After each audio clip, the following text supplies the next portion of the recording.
नमस्कार दोस्तों, स्वागत है आप सबका करंट अफेयर सीरीज़ 2020 में। आज 6 जून और 7 जून दोनों दिन के न्यूज़ हम इस वीडियो में डिस्कस करने वाले हैं, तो बिल्कुल शांत मग्न होके वीडियो को आखिरी तक देखना है, सारी न्यूज़ को नोट डाउन करना है, इंपॉर्टेंट सेक्शंस को ध्यान से सुनना है। तो चलते हैं पहले क्वेश्चन की तरफ। पहला क्वेश्चन आपके सामने है। 5 जून को हमने विश्व पर्यावरण दिवस को सेलिब्रेट किया है। इस न्यूज़ से आप सभी अच्छी तरीके से वाकिफ़ होंगे अगर आप सोशल मीडिया प्लेटफॉर्म्स का यूज़ कर रहे होंगे, यानी कि अगर आप फेसबुक, इंस्टा, यूट्यूब का यूज़ करते हैं तो आप सभी लोग इस न्यूज़ से वाकिफ़ होंगे कि 5 जून को हमने विश्व पर्यावरण दिवस को सेलिब्रेट किया है। पर्यावरण के बारे में लोगों को जागरूक करने के लिए, पेड़ पौधों के बारे में लोगों को अवेयर करने के लिए इस दिन को यूनाइटेड नेशंस एनवायरनमेंट प्रोग्राम के द्वारा सेलिब्रेट किया जाता है।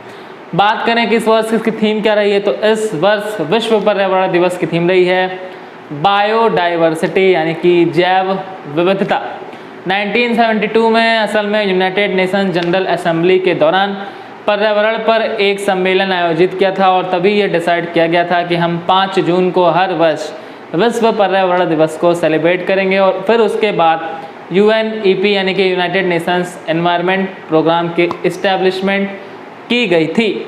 UNEP की बात आ गई है तो इसका हेडक्वार्टर कहाँ है वो मैं आपको बता देता हूँ, कॉपी में नोट डाउन कर लीजिएगा। यूनाइटेड नेशन एनवायरनमेंट प्रोग्राम का हेडक्वार्टर केन्या में इस्टेब्लिश है, केन्या के नैरोबी में इस्टेब्लिश है। चलिए अब बात डेट्स क्या है, तो एक बार डेट्स रिवाइज करवा देता हूँ जून महीने का, ताकि याद हो जाए। 1 जून को हमने वर्ल्ड मिल्क डे को सेलिब्रेट किया है, अच्छी तरीके से याद है। 2 जून को हमने क्या मनाया है भाई, 2 जून को हमने एक तो ग्लोबल पेरेंट्स डे को सेलिब्रेट किया और दूसरा हमने तेलंगाना का 6वां राज्य स्थापना दिवस भी सेलिब्रेट किया है, अच्छी तरीके से याद होगा। 3 जून को हमने वर्ल्ड बाइसिकल डे को सेलिब्रेट किया है, ये भी याद होगा। और 4 जून को हमने आक्रामकता का शिकार हुए मासूम बच्चों का दिवस सेलिब्रेट किया है। ये 4 जून तक का सारा डेट्स रिवाइज करवा दिया और 5 जून को हम पर्यावरण दिवस मना रहे हैं। तो एक बार जून महीने के सारे डेट्स आपको रिवाइज हो गया। मैं इसी तरह आपको डेट्स वगैरह या जो भी इंपॉर्टेंट न्यूज़ है हर दिन बार बार प्रोनाउंस करता हूँ, जिससे कि आपको याद हो जाए, सुन सुन के ही आपको याद हो जाए, आपको चीज़ों को अलग से रटना ना पड़े। तो अगर आप इस वीडियो को डेली बेसिस पे देखते हैं आपको बहुत ज़्यादा फ़ायदा होने वाला है। हम चलते हैं अपने अगले प्रश्न की तरफ, और अगले प्रश्न पर चलने से पहले आज आप सबके लिए एक मोटिवेशनल थॉट हो जाए, सभी लोग ध्यान से सुनेंगे कि आज के लिए आप सबकी लाइन क्या है। तो आप सबके लिए आज की लाइन है कि अगर ज़िंदगी आपको मुश्किलों पर मुश्किलें दी जा रही है तो समझ जाना कि वो आपको कामयाब होते देखना चाह रही है। मेरे दोस्त, मेरे भाई, मेरे मित्र, मैं आपको ये समझाना चाह रहा हूँ कि अगर आप बहुत दिन से प्रिपरेशन कर रहे हैं, आपका एग्ज़ाम क्लियर नहीं हो पा रहा है या कुछ नंबर से आपके एग्ज़ाम रुक जा रहे हैं, तो बिल्कुल ही इसमें हताश और निराश होने वाली कोई बात नहीं है। ज़िंदगी कठिनाइयाँ उन्हीं को दे सकती है जिनमें उस कठिनाइयों से लड़ने की क्षमता होती है, एफिशिएंसी होती है। आप सबको एक एग्जांपल से समझाता हूँ कि जब आप लोग क्लास में स्टडीज़ करते हो, आप लोग देखते होगे कि जो टीचर होते हैं वो अक्सर जो क्वेश्चंस होते हैं वो किससे पूछते हैं, वो जनरली उन्हीं स्टूडेंट से क्वेश्चंस पूछते हैं जिन्हें मालूम होता है, टीचर को ये मालूम होता है कि यही वो लड़का है जो हमें जवाब दे पाएगा। जो बेहद कमज़ोर होते हैं उनसे टीचर जानबूझ के नहीं पूछते हैं या बाई चांस ही पूछते हैं, पर जो लड़का टॉपर होता है, जो लड़का अक्सर सवालों का जवाब देता है, उसी के ऊपर सबसे कठिन सवाल पूछे जाते हैं। तो आप सब इससे अच्छी तरीके से वाकिफ़ हैं कि आपके पास मुश्किलें आ रही हैं तो आपको उसका डटकर सामना करना होता है। चलिए अब हम चलते हैं अपने अगले न्यूज़ की तरफ। तो अगला न्यूज़ आपका है कि सरकार ने कोलकाता पोस्ट ट्रस्ट का नाम बदलकर doctor Shyama Prasad Mukherjee port trust कर दिया है। ये न्यूज़ आपके लिए इम्पॉर्टेंट है क्योंकि कोलकाता हमारे यहाँ का सबसे पुराना बंदरगाह है और अभी इसका नाम डॉक्टर श्यामा प्रसाद मुखर्जी जी के नाम पर रख दिया गया है। डॉक्टर श्यामा प्रसाद मुखर्जी कौन थे, तो आपको बता दिया जाए कि भाजपा में ये एक प्रसिद्ध नेता थे और कश्मीर में ये शहीद हो गए थे और उनके नाम पर ही अभी भारत सरकार ने कोलकाता पोस्ट ट्रस्ट का नाम रख दिया है। तो सबको याद रखना है। बात आई है कोलकाता की, तो कोलकाता की सीएम मैं बता देता हूँ। कोलकाता की सीएम दीदी हैं दीदी यानी ममता बनर्जी जी हैं और कोलकाता के गवर्नर जगदीप धनखड़ जी हैं, अच्छी तरीके से आपको मालूम है। कोलकाता से मेरा मतलब पश्चिम बंगाल से है, होशियारों, कोलकाता मत समझ लेना। पश्चिम बंगाल में एक शहर है कोलकाता, मालूम है अच्छी तरीके से। तो मैं पश्चिम बंगाल की बात कर रहा हूँ, सीएम गवर्नर। अभी पश्चिम बंगाल को प्रधानमंत्री जी ने अम्फान तूफान के लिए कितने करोड़ रुपए दिए हैं, आंसर बता दिया जाए तो 1000 करोड़ रुपए पश्चिम बंगाल को प्रधानमंत्री जी के द्वारा दिया गया है। और बात की जाए उड़ीसा की, तो उड़ीसा को 500 करोड़ रुपए दिए गए हैं तूफान अम्फान के लिए। चलिए अब हम चलते हैं अपने अगले क्वेश्चन की तरफ। अगला क्वेश्चन आपके सामने है, भारतीय लेखिका कृतिका पांडे को कॉमनवेल्थ शॉर्ट स्टोरी प्राइज 2020 से सम्मानित किया गया है। आप देख सकते हैं कृतिका पांडे जी यही हैं और इनको ये पुरस्कार दिया गया है। अब इनकी शॉर्ट स्टोरी का नाम क्या है, तो वह मैं आपको बता देता हूँ। इनकी शॉर्ट स्टोरी का नाम है the great Indian T and snacks, ये इनकी शॉर्ट स्टोरी का नाम है। इन्होंने दिखाया है कि कैसे धर्म के खिलाफ भी हम आपस में प्रेम बांट सकते हैं, यानी कि जो धर्म से संबंधित विवाद होते हैं उसको दरकिनार करके भी हम एक दूसरे से प्रेम की भावनाओं को बढ़ा सकते हैं। तो ये न्यूज़ आप सभी लोग याद रख सकते हैं। हम चलते हैं अपने अगले क्वेश्चन की तरफ। अगला क्वेश्चन आपके सामने, आरबीआई ने 250 करोड़ रुपए के प्रारंभिक योगदान के साथ भुगतान अवसंरचना विकास निधि यानी कि पेमेंट इंफ्रास्ट्रक्चर डेवलपमेंट फंड की स्थापना की घोषणा की है। अब ये क्या है तो आपको बता दिया जाए। इसके तहत डिजिटल पेमेंट को इंफ्रास्ट्रक्चर सेक्टर में प्रोत्साहित किया जाएगा, उसमें बढ़ावा दिया जाएगा। इसके तहत बताया गया है कि टीयर 3 से लेकर टीयर 6 तक पॉइंट ऑफ सेल की मदद से इंफ्रास्ट्रक्चर सेक्टर में डिजिटल पेमेंट को बढ़ावा दिया जाएगा। तो ये अभी आरबीआई ने घोषित किया है। इनिशियल कैपिटल 250 करोड़ लगाई गई है, टोटल कैपिटल 500 करोड़ है, तो इसको भी आप याद रखेंगे। बात की जाए आरबीआई की, तो आरबीआई का फुल फॉर्म है reserve bank of India. RBI को आरबीआई एक्ट 1934 के तहत 1 अप्रैल 1935 को स्थापित किया गया था। देखो यहाँ से 2 सवाल बना। आरबीआई को आरबीआई एक्ट 1934 के तहत स्थापित किया था, ये इसका अधिनियम है। और दूसरा 1 अप्रैल 1935 को आरबीआई को स्थापित किया गया था, ये उसका दूसरा क्वेश्चन हुआ। आरबीआई का हेडक्वार्टर मुंबई में है। आरबीआई के वर्तमान में गवर्नर शक्तिकांत दास जी हैं, जो कि 25वें नंबर के गवर्नर हैं। तो आपको आरबीआई से इतनी सारी जानकारी मिलती है। खैर एक चीज़ मैं आज आपको और क्लियर करना चाहता हूं कि मैं जनरली जो आपके लिए न्यूज़ लेके आता हूं वो एक सीक्वेंस में लिखी होती है। मैं ऐसे क्यों लेके आता हूं, तो उसका रीज़न है, मैं चाहूं तो आपके सामने ऑप्शन बेस्ड भी क्वेश्चंस लेके आता हूं। जैसे एक क्वेश्चन पूछूं और उसके 4 ऑप्शंस हैं। अब उसमें कुछ लोगों को लिखने में प्रॉब्लम होती है कि सर हम उसको नोट कैसे करें, हम देख तो ले रहे हैं पर हमें समझ नहीं आ रहा है कि हम नोट कैसे करें।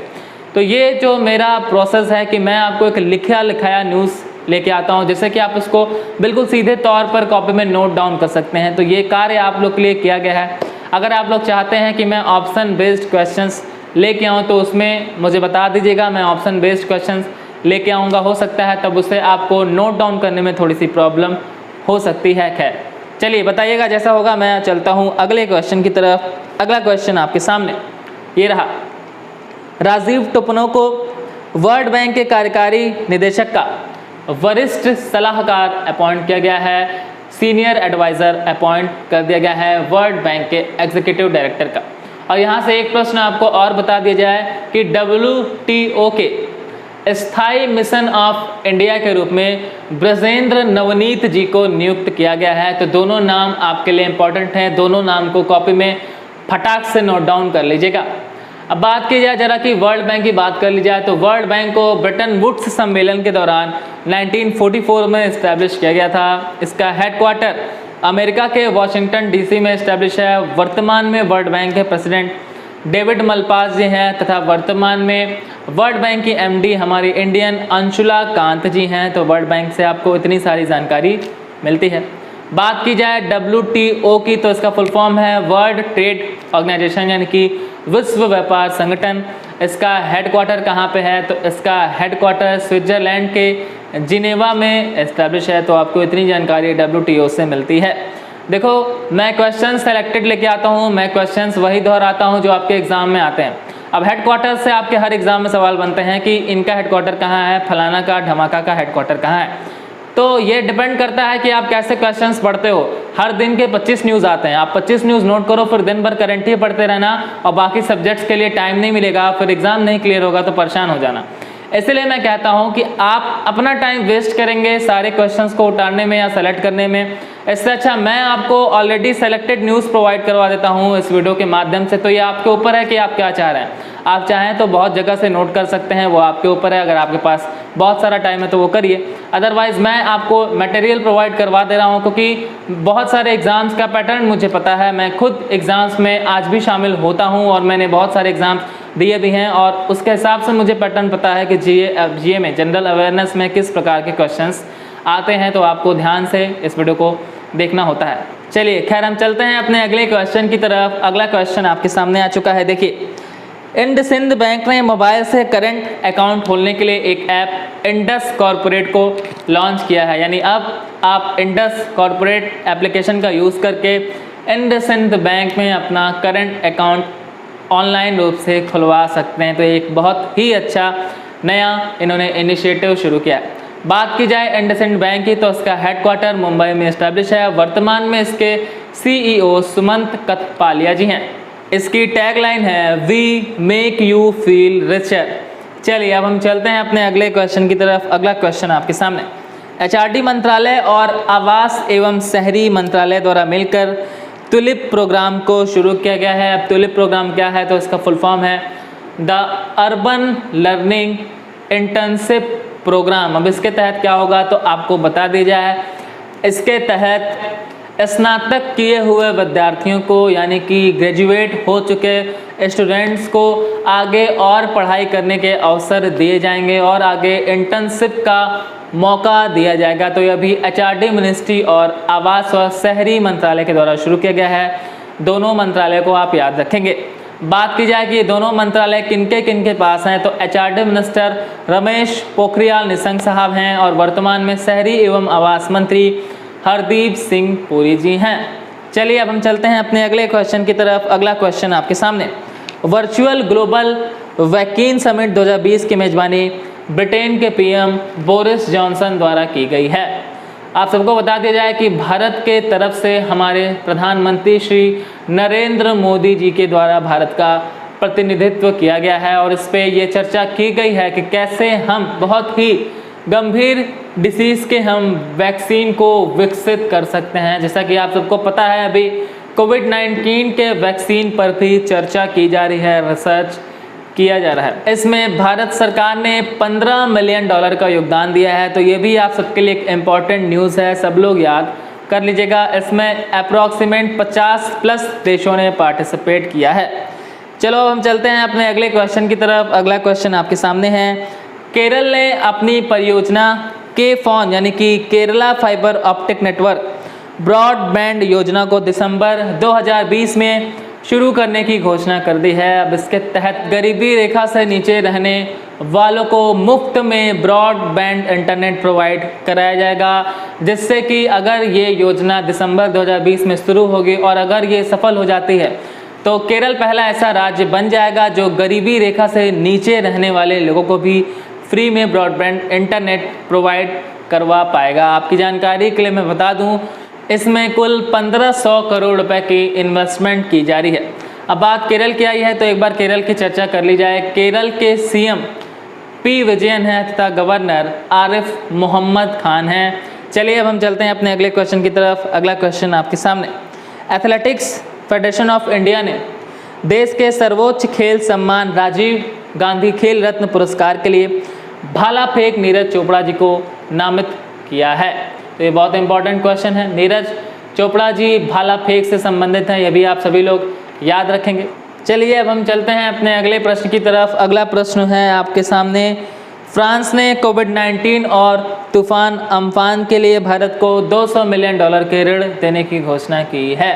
तो ये भी बहुत इंपॉर्टेंट न्यूज़ है, सब लोग याद कर लेना। बात की जाए फ्रांस की तो इसकी कैपिटल करेंसी क्या है, बहुत आसान है। फ्रांस की कैपिटल पेरिस है, फ्रांस की करेंसी यूरो है तथा प्रेजेंट टाइम में फ्रांस के राष्ट्रपति यानी कि प्रेसिडेंट इमैनुअल मैक्रोन जी हैं। चलिए अब हम चलते हैं अपने अगले क्वेश्चन की तरफ। अगला क्वेश्चन आपके सामने है, छत्तीसगढ़ सरकार ने पुलिस कर्मियों के डिप्रेशन की जांच करने के लिए स्पंदन योजना को शुरू किया है। आप सभी के लिए मैं बता दूं कि पिछले 2 वर्षों में 50 पुलिस कर्मियों ने छत्तीसगढ़ में आत्महत्या कर ली थी और इसको ध्यान में रखते हुए इस योजना को शुरू किया गया है। इसके तहत उन्हें प्रॉपर ट्रीटमेंट दी जाएगी, उन्हें म्यूज़िक सिखाया जाएगा, उन्हें डांस सिखाया जाएगा, उन्हें आर्ट सिखाए जाएंगे, उन्हें हैप्पी रहने के कई सारे तरीके सिखाए जाएंगे। बात की जाए छत्तीसगढ़ की तो यहाँ के सीएम भूपेश बघेल हैं तथा गवर्नर अनुसुईया उइके हैं। तो 6 जून की सारी न्यूज़ डिस्कस हो गई। अब चलते हैं 7 जून की तरफ। 7 जून की तरफ चलते हैं। पहला न्यूज़ आपके समक्ष है, प्रत्यक्ष है, सामने है, इसको देखिए। एचडीएफसी ने अपने व्यापारियों और वेतन भोगियों ग्राहकों के लिए समर ट्रीट्स अभियान को शुरू किया है। अब ये क्या है तो आपको बता दिया जाए कि इसके तहत ऐसे ग्राहक जो क्रेडिट कार्ड का यूज़ करते हैं उन्हें ऑनलाइन वस्तुओं को खरीदते वक्त नो कॉस्ट EMI का फ़ायदा दिया जाएगा और साथ ही साथ उन्हें 0 डाउन पेमेंट की भी सुविधा दी जाएगी। यानी ऐसे कस्टमर्स जो क्रेडिट कार्ड का यूज़ कर रहे हैं, HDFC बैंक के कस्टमर हैं, बिजनेसमैन है या सैलरीड एम्प्लॉय हैं, उनके लिए ये समर ट्रीट्स अभियान को HDFC ने शुरू किया है। बात की जाए HDFC की तो इसका फुल फॉर्म है the housing development finance corporation. इसका हेडक्वार्टर मुंबई में है। वर्तमान में जो इसके MD हैं वो आदित्य पुरी जी हैं। HDFC का टैगलाइन है वी अंडरस्टैंड योर वर्ड, यानी कि हम आपके दुनिया को समझते हैं। चलिए अब हम चलते हैं अपने अगले न्यूज़ की तरफ। अगला न्यूज़ आपके सामने। मध्य प्रदेश ने एक वृक्षारोपण कार्यक्रम थैंक्स मॉम को शुरू किया है। इसके तहत जो मध्य प्रदेश के स्टेट एम्प्लॉयज़ हैं वो एक पौधे के लगाएंगे और उस पर अपनी माता के नेम वाली एक पट्टी को लगा देंगे। ऐसा बताया गया है कि जब उस पौधे की देखभाल उनके माता के तौर पर की जाएगी तो वो पौधे को किसी भी तरीके का नुकसान नहीं होगा और वो पौधे की अच्छी तरीके से देखभाल की जाएगी। यानी उन्हें उन पौधों को अपनी माँ का पौधा समझकर ही उनकी देखभाल करनी है। तो ये एक अच्छा इनिशिएटिव माना जा सकता है। बात की जाए मध्य प्रदेश की तो यहाँ के CM शिवराज सिंह चौहान है तथा गवर्नर लालजी टंडन है। चलिए अब हम चलते हैं अपने अगले क्वेश्चन की तरफ। अगला क्वेश्चन आपके सामने। 6 जून को हमने रूसी भाषा दिवस यानी कि रशियन लैंग्वेज डे को सेलिब्रेट किया है। इस दिन को यूनेस्को के द्वारा सेलिब्रेट किया जाता है। क्यों किया जाता है तो इसकी डिटेल में आपको दे देता हूँ। असल में इस दिन रूसी भाषा के जनक अलेक्जेंडर पुश्किन जी का जन्म हुआ है और उन्हीं के जन्मदिन के अवसर पर हम इस दिन को सेलिब्रेट करते हैं। बात जरा यूनेस्को की कर ली जाए तो इसका फुल फॉर्म होता है United Nations Educational and Scientific Cultural Organization. इसका हेडक्वार्टर पेरिस में इस्टेब्लिश है और पेरिस फ्रांस में इस्टेब्लिश है। चलो भाई अब हम चलते हैं अपने अगले क्वेश्चन की तरफ। देखो वीडियो थोड़ा सा लंबा हो रहा है, कोई बात नहीं है, ध्यानपूर्वक देखिए सभी लोग। अगला क्वेश्चन आपके सामने है। ऊर्जा एवं नवीकरणीय मंत्री राजकुमार सिंह जी ने पर्यावरण दिवस के अवसर पर आई कमिट अभियान को शुरू किया है। इस अभियान के तहत हमारे ऊर्जा सेक्टर्स को और बड़े अवसर तक बढ़ाया जाएगा। चलिए अब हम चलते हैं अपने अगले क्वेश्चन की तरफ। अगला क्वेश्चन आपके सामने। WHO ने दिल्ली स्थित NGO यानी कि नॉन गवर्नमेंटल ऑर्गेनाइजेशन सीड्स का फुल फॉर्म है sustainable environment and ecological development society को world no tobacco day award 2020 से सम्मानित किया है। ये सम्मान क्यों दिया गया है तो आपको बता दी जाए कि ये जो NGO है सीड्स, ये बिहार, झारखंड, महाराष्ट्र और ऐसे कई सारे राज्यों में पान मसाला के खिलाफ, हुक्का के खिलाफ, ई सिगरेट के खिलाफ, इन सिगरेट के खिलाफ, इन सभी के खिलाफ अपनी आवाज़ को बुलंद कर रहा है और उसी सेक्टर में काम किया है। इसलिए वर्ल्ड बैंक के द्वारा इनको ये पुरस्कार दिया गया है। अब बात की जाए कि नो टोबैको डे किस दिन था तो 31 मई को हमने वर्ल्ड नो टोबैको डे को सेलिब्रेट किया था। चलो अब हम चलते हैं अपने अगले क्वेश्चन की तरफ। अगला क्वेश्चन आपके सामने। एडिडास इंडिया ने पूर्व मिस वर्ल्ड मानुषी छिल्लर को अपना नया ब्रांड एम्बेसडर बनाया है। अभी कल ही मैंने आपको बताया था कि IIFL ने रोहित शर्मा साहब को अपना ब्रांड एम्बेसडर बनाया है और अभी मानुषी छिल्लर को एडिडास इंडिया ने अपना ब्रांड एम्बेसडर बनाया है। चलिए अब हम चलते हैं अगले क्वेश्चन की तरफ। अगला क्वेश्चन आपके सामने। एशियन फुटबॉल कॉन्फेडरेशन ने 2022 में महिला फुटबॉल कप की मेज़बानी भारत को सौंप दी है। बहुत ही अच्छी खबर है हमारे लिए। हमने अभी फरवरी 2020 में ये दाखिला किया गया था कि कृपया 2022 में हमारे यहाँ महिला फुटबॉल कप हो और अभी इसको मंजूरी दे दी गई है। 1979 के बाद पहली बार ऐसा हो रहा है कि एशिया महिला फुटबॉल कप भारत में आयोजित होगा।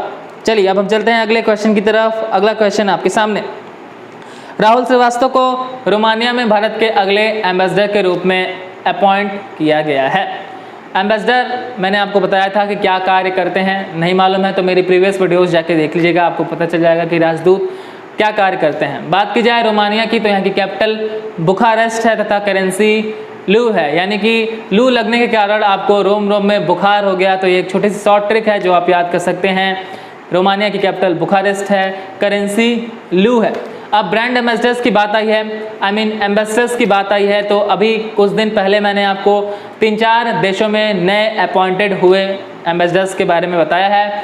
आप सभी आज अपना कमेंट सेक्शन में आंसर यही करेंगे, जैसे कि यूके में नई एम्बेसडर अपॉइंट हुई हैं, फिनलैंड में नए एम्बेसडर अपॉइंट हुए हैं, कुवैत में नए राजदूत अपॉइंट हुए हैं। सबका आंसर आप आज कमेंट सेक्शन में देंगे। चलिए अब हम चलते हैं अगले क्वेश्चन की तरफ। अगला क्वेश्चन आपके सामने, केंद्रीय पर्यावरण मंत्री प्रकाश जावड़ेकर जी ने शहरी क्षेत्रों में हरियाली बढ़ाने के उद्देश्य नगर वन कार्यक्रम को शुरू किया है। अब शहरी क्षेत्रों में हरियाली बढ़ाने का इन्होंने पर्पस रखा है और नगर वन कार्यक्रम को शुरू किया है। इसके तहत अगले 5 वर्षों में 200 शहरी वन निगम विकसित करने हैं, तो ये भी आपकी जानकारी के लिए मैं बता देता हूँ।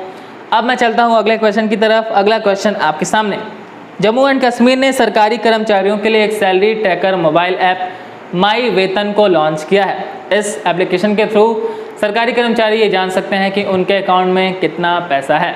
गिरीश चंद्र मुर्मू यहाँ के लेफ्टिनेंट गवर्नर हैं। चलिए अगला क्वेश्चन आपके सामने है, NTCA की रिपोर्ट के अनुसार देश ने पिछले 8 वर्षों में यानी कि 2012 से लेकर 2019 के बीच अवैध शिकार और अन्य कारणों से 750 बाघों की मौत हो गई है। तो ये NTCA की रिपोर्ट है, नेशनल टाइगर कंजर्वेशन अथॉरिटी की रिपोर्ट है और इसमें बताया गया है कि 750 बाघों की मौत हुई है पिछले 8 वर्षों में। और इसमें सबसे ऊपर मध्य प्रदेश रहा है, लगभग 173 बाघों की मौत हुई है मध्य प्रदेश में। सेकंड पर मुंबई है और थर्ड पर कर्नाटक है। बात की जाए NTCA की तो इसका हेडक्वार्टर नई दिल्ली में है और इस रिपोर्ट की अध्यक्षता हमारे पर्यावरण मंत्री प्रकाश जावड़ेकर जी के द्वारा किया गया है। चलिए अब हम चलते हैं अगले क्वेश्चन की तरफ। अगला क्वेश्चन आपके सामने, बायकॉन लिमिटेड की MD किरण मजूमदार शाह जी को EY world entrepreneur of year 2020 से सम्मानित किया गया है। ये तीसरी ऐसी भारतीय हैं जिन्हें ये पुरस्कार दिया गया है। इसके पहले उदय कोटक साहब को और कृष्ण नारायण मूर्ति जी को ये अवार्ड मिल चुका है और अब इन्हें ये अवार्ड मिला है एंटरप्रेन्योर ऑफ द ईयर 2020 के रूप में। चलिए तो आज की सारी न्यूज़ हमने इस वीडियो में डिस्कस कर ली है। आई होप कि आपको बहुत अच्छे से समझ में आ रहा है। डेली बेसिस पे हैबिट डेवलप कीजिए और इस वीडियो को देखिए। सेशन अच्छा लग रहा है तो लाइक ज़रूर करिएगा, नए हैं तो चैनल को सब्सक्राइब करिएगा। मैंने अपना क्वेश्चन आपसे पूछ लिया है। आज आपको अभी हाल ही में जो 4-5 देश हैं उसमें जितने राजदूत अपॉइंट हुए हैं आप सबको आज आंसर करना है, जितना भी आपको याद हो। तो आज आपसे अलविदा लेता हूँ, मिलता हूँ नेक्स्ट वीडियो में। तब तक के लिए सभी लोग पढ़ते रहिए, खेलते रहिए और मुस्कुराते रहिए।